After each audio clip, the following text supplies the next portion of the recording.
विद्यार्थी मित्रों, हम विशेषण के बारे में बात कर रहे थे, जिसमें हमने पहला विशेषण सीखा और वो था गुणवाचक विशेषण। तो गुणवाचक विशेषण क्या करते हैं कि वो नाम के गुणदोष, आकार, रंग रूप, स्पर्श, दशा अवस्था, स्थान, देश काल, स्वाद, गंध और दिशा के बारे में होता है। यानी देश काल, स्वाद, गंध और दिशा को प्रदर्शित करते हैं। तो ये हमने सीखा था। अब हम जानते हैं गुणवाचक विशेषण संज्ञा या सर्वनाम शब्दों की निम्नलिखित विशेषताओं का बोध करता है। कौन सी विशेषता का बोध करता है? गुणदोष। तो गुणदोष में क्या आता है? ईमानदार, बुद्धिमान, चतुर, योग्य, अच्छा, बुरा, बेईमान, दुष्ट, क्रूर, आलसी, अयोग्य, पापी, ये सब क्या है? गुणदोष है। कि ये सारे गुणदोष गुणवाचक विशेषण कहलाते हैं। दूसरा है आकार। आकार में क्या आएगा? गोल, चौड़ा, लंबा, पतला, छोटा, मोटा, वर्गाकार, तिकोना, ये सारे जो आकार है वो सब गुणवाचक विशेषण में आएंगे। जैसे कि यहाँ पे हमने सीखा था गुणवाचक विशेषण में कि वरराजा वरदराज चतुर बालक था। तो चतुर क्या है? उसके गुण दोष है। पीला गुलाब क्या है? उसका रंग रूप है। तीखा भी क्या है? उसका गुण दोष है। और सफेद कपड़ों में से दाग, यानी कपड़ा सफेद, तो वो क्या है? रंग रूप है। तो ये सारे गुणवाचक विशेषण कहलाते हैं। उससे आगे जानेंगे रंग रूप। रंग रूप में सफेद, काला, पीला, सावला, गोरा, मैला, चमकीला। आकार में हमने सीखा था गोल, चौड़ा, लंबा, पतला, छोटा, मोटा, वर्गाकार और तिकोना।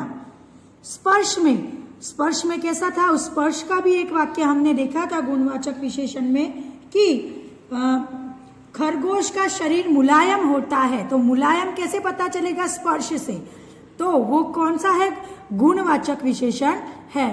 तो स्पर्श में आएगा कोमल, कठोर, खुरदरा, चिकना, मुलायम। दशा अवस्था, तो वो दशा अवस्था में आएगा स्वस्थ, कमजोर, बीमार, दुर्बल, रोगी, बूढ़ा और युवान आदि। जैसे यहाँ पे हमने एक सीखा था कि शरीर के साथ मन स्वस्थ रखना जरूरी है। तो मन स्वस्थ रखना जरूरी है। तो स्वस्थ क्या है? वो गुणवाचक विशेषण है। उसके बाद स्थान और देश काल, ग्रामीण, प्राचीन, भारतीय, शहरी, जापानी, पंजाबी आदि। तो ये सब स्थान को निर्देश करते हैं। उसका भी एक विशेषण हमने सीखा था। उसका एग्जाम्पल कि भारतीय संस्कृति विश्व में प्रसिद्ध है। तो यहाँ पे भारतीय क्या है? वो गुणवाचक विशेषण है जो क्या दर्शाता है? स्थान, देश और काल दर्शाता है। उसके बाद है स्वाद और गंध, यानी मीठा, खट्टा, चटपटा, कड़वा, फीका, तीखा, ये सब स्वाद है। जिसमें हमने यहाँ पे उसका एक उदाहरण देखा था कि मिर्च का स्वाद तीखा होता है। तो तीखा एक गुणवाचक विशेषण है और वो किस में आएगा? स्वाद और गंध में आएगा। दिशा, तो दिशा में है पूर्व, पश्चिम, उत्तर, दक्षिण आदि। तो गुणवाचक विशेषण के उदाहरण में इसका भी हमने उदाहरण देखा था कि पूर्व दिशा में सूर्योदय होता है। तो दिशा कौन सी है? पूर्व। तो पूर्व वो गुणवाचक विशेषण कहलाएगा। उसके आगे है दूसरा विशेषण, पहले उसके बारे में जान लेते हैं। चलो, निम्नलिखित वाक्यों को पढ़िए। एक प्रयाग 3 नदियों का संगम स्थान है। नदियां कितनी है? 3। तो यहाँ पे नदियों के बारे में कुछ जानकारी दी गई है कि 3 नदियां हैं। आज केवल आधा लीटर दूध चाहिए। दूध तो चाहिए, लेकिन कितना चाहिए? आधा लीटर। यहाँ पे संज्ञा यानी नाम है दूध और इसके बारे में बताया गया है आधा लीटर। गौरव तीसरी कक्षा में पढ़ता है। गौरव नाम है, कक्षा भी नाम है और उसके बारे में बताया गया है कि कक्षा कौन सी है, तीसरी कक्षा है। सचिन वनडे में दोहरा शतक लगा चुके हैं। यहाँ पे सचिन के बारे में बताया गया है, नाम के बारे में कि उन्होंने क्या किया है, दोहरा शतक लगाया है। हमारे देश की चारों दिशा सुरक्षित है। तो दिशा के बारे में बताया गया है कि दिशा कितनी है, 4 है और वह चारों दिशा रक्षित है। उपयुक्त वाक्य में 3, आधा, तीसरी, दोहरा, चारों आदि शब्दों को रेखांकित किया गया है। यानी नाम के बारे में जो जानकारी देते हैं, ऐसे ये शब्द विशेषण तो है, पर बच्चों आपने देखा कि विशेषण में उनके कुछ गुणवाचक विशेषण में उसके कुछ गुण होते थे कि वो सुंदर होता है, स्वाद कैसा होता है, वैसा था। यहाँ पे नाम के बारे में क्या बताया गया है, उसकी संख्या दिखाई गई है। जैसे 3, तीसरी, आधी, दोहरा, चारों, ये सब क्या है, संख्या है। तो यहाँ पे ये शब्द पूर्णांक बोध, अपूर्णांक बोध, क्रम आवृत्ति और समूहवाचक संख्या का बोध कराते हैं। तो सबसे पहले हम इस सारे सेंटेंस में जो विशेषण दिए गए हैं, 3, आधा, तीसरी, दोहरा और चारों, इन सारे विशेषणों को कहेंगे संख्यावाचक विशेषण। क्या कहेंगे, संख्यावाचक विशेषण। अब हम इसकी परिभाषा समझेंगे। जिस शब्द से वस्तु की निश्चित संख्या का बोध होता हो उसे निश्चित संख्यावाचक विशेषण कहते हैं। अब हम संख्यावाचक विशेषण से आगे जाएंगे।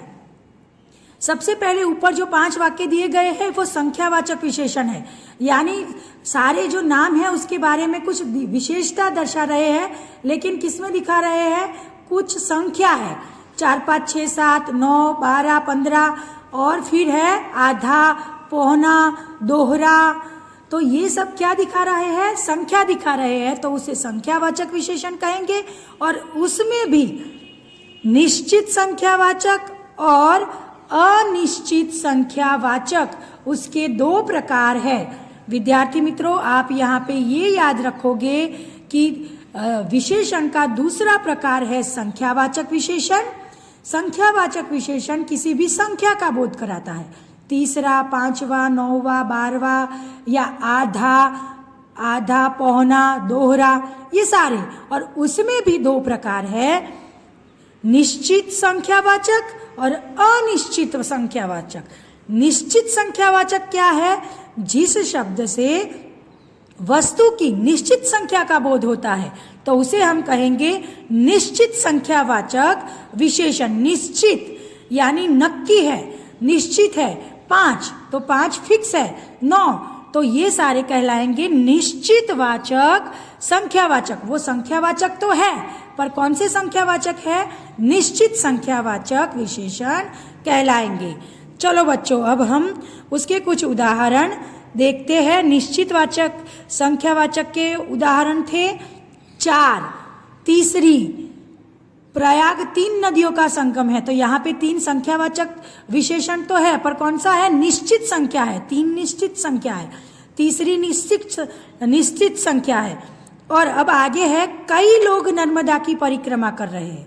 कई में कितने हैं वो हमें पता है विद्यार्थी मित्रों, नहीं। तो यहाँ पे संख्या निश्चित है कि नहीं है, यहाँ पे 5, 10 ऐसा नहीं कहा है, कहा है कई लोग। कुछ लड़कों ने पर्यावरण बचाने का बीड़ा उठाया। कुछ लोग, कुछ यानी कितने हैं वो निश्चित नहीं है। ज्यादा लोग बैठने से नाव उलट गई, ज्यादा लेकिन कितने, 500, 1000 कितने। उपयुक्त वाक्यों में कई, कुछ, ज्यादा आदि शब्दों को रेखांकित किया गया है। ये शब्द अनिश्चित संख्या का बोध कराते हैं।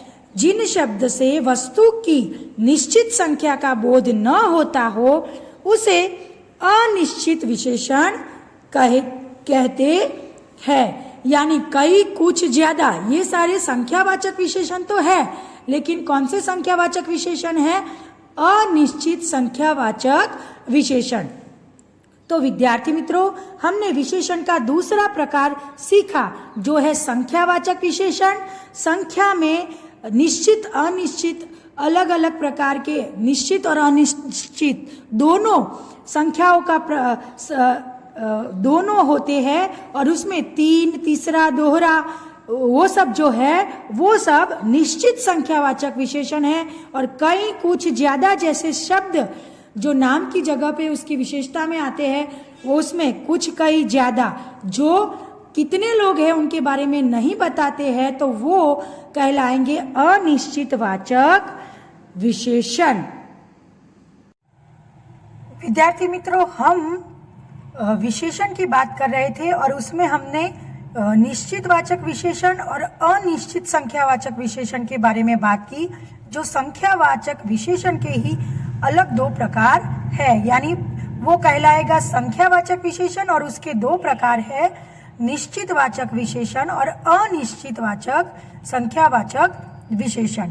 अब हम इतना जाने में देखेंगे निश्चित संख्यावाचक विशेषण के कुछ अन्य भेद है। पूर्णांक बोधक यानी 1, 2, 3, 9,000 ये सारे पूर्णांक शब्द है।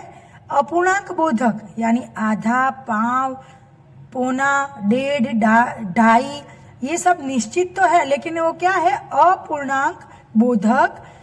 और है क्रमवाचक, पहला, दूसरा, तीसरा, चौथा ये सब निश्चित संख्यावाचक विशेषण तो है लेकिन उसमें क्या दर्शाता है, क्रम दर्शाता है।